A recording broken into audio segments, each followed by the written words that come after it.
So Ahsoka Tano has become one of the most beloved Star Wars characters in recent years. She debuted in the animated Star Wars Clone Wars movie as the Padawan of Anakin Skywalker, and then continued throughout the show of Clone Wars to season 7, appeared in Rebels, and then went on to make a live-action debut in The Mandalorian season 2, then to the Book of Boba Fett, and now she's getting her own show, which by the time you're seeing this video, maybe it has already premiered the first 2 episodes. And so many people will have been wondering her age at this moment and all her appearances prior to this. So this video is about the evolution of Ahsoka Tano from her age, all her appearances in the animation to live action, and then to her lightsaber changes. I will be doing the same for her as a doula, so I hope you guys leave a like and subscribe and turn on that post notification bell not to miss that video, amongst others. Now let's jump into it. So Ahsoka was born in the year 36 BBY. BBY standing for Before the Battle of Yavin, which the Star Wars universe tend to link their events to. There's also ABY, which is after the Battle of Yavin. Now she was born 4 years before the Star Wars Episode 1, The Phantom Menace, and this was shown in Tales of the Jedi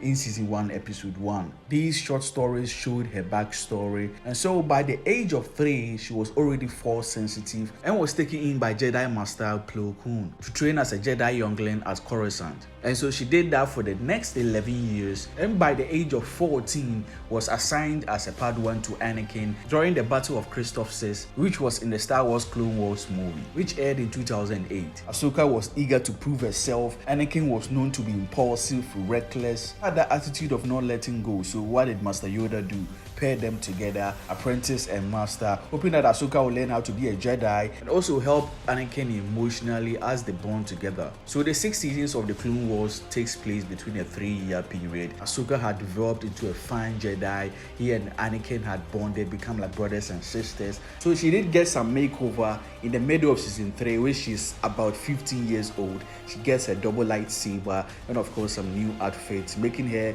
look more mature than, the silly, annoying character that she was during the beginning.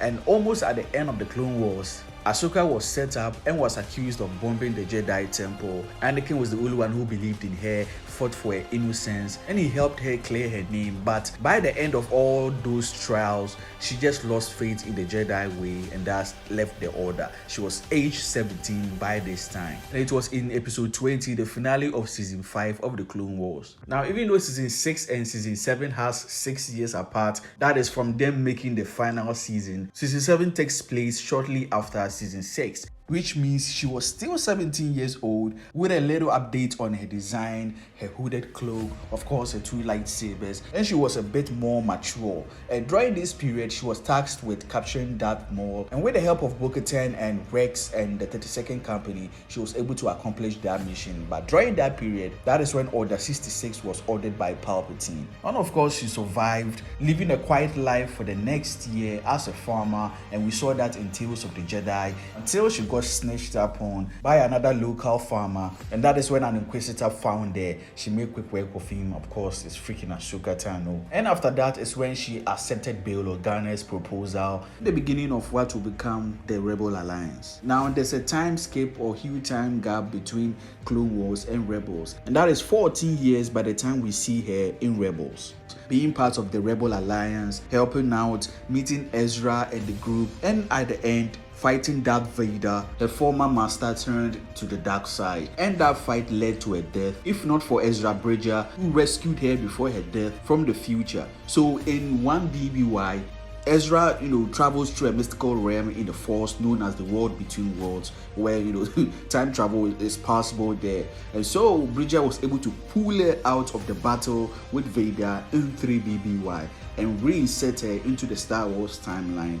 Ezra was 14 years, the same as Luke and Leia in Rebels Season 1, which indicates that it had been 40 years since Order 66. And by the final season of Rebels, Ezra was 17, and during that final episode's time scale, which was 2 years, he was 19. That was when Ezra pulled Ahsoka out of time from her battle with Vader into his current timeline. So biologically, Ahsoka is 32, but in the timeline, she is 34, due to being rescued into the future. And before leaving the World Between Worlds, Ezra told her to find him when she returned. Now, AHSOKA made a live-action debut in Season 2, Episode 5 of The Mandalorian, which takes place a few years after the defeat of the Empire and the emergence of the New Republic, which will be between 9 ABY to 11 ABY that The Mandalorian is taking place, making her in her early 40s when Mando tried to get her to train Grogu. She then made a cameo in the Book of Boba Fett, and the show is taking place a few years after Season 2 of The Mandalorian, which means around 11 to 12 ABY, making her roughly about 45, 46 by the time her own show is taking place. She's now more mature, wiser, stronger after all her experiences from being a Jedi to a rebel, time traveler even, which is going to help her in the fight against Thrawn with the help of the former Ghost crew members Hera and Sabine, whilst also trying to find Ezra as he instructed. Now, when it comes to her lightsabers, every lightsaber is unique to every Jedi. It's synonymous with who they are and their character. The green lightsaber, for instance, is synonymous with spirituality, harmony, and cooperation. That is what we saw her use when we first saw her in the Star Wars Clone Wars movie. Well, unless you are Samuel L. Jackson and you just want a purple lightsaber, and yeah, you get what you want. Now, the change to 2 lightsabers occurred in Season 3, Episode 10 of Clone Wars, getting another lightsaber, but a shorter one, like a Shoto style blade.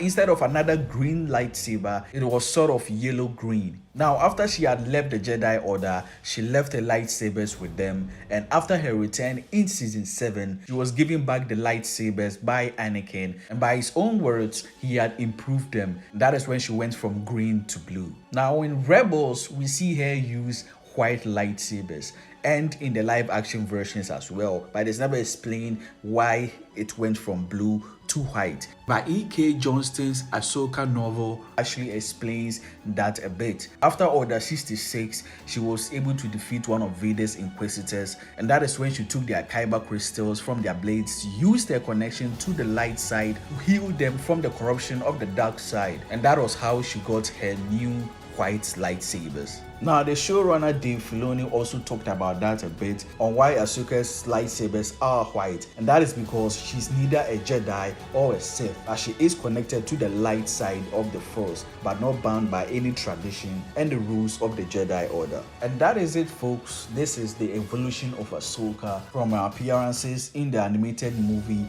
and the TV shows to her live action debut, her age, and of course her lightsabers. Now, do let me know in the comments below what you thought of this, her character and how she's grown over the years, and of course her own show. What do you think about the first 2 episodes? I will be doing another video the same for Hera Syndulla. So guys, make sure you leave a like for the video, it helps the channel out. Subscribe and turn on that post notification bell not to miss any new video as well. As always, Nerdy Sage here. See you guys in the next one. Thanks, buddy.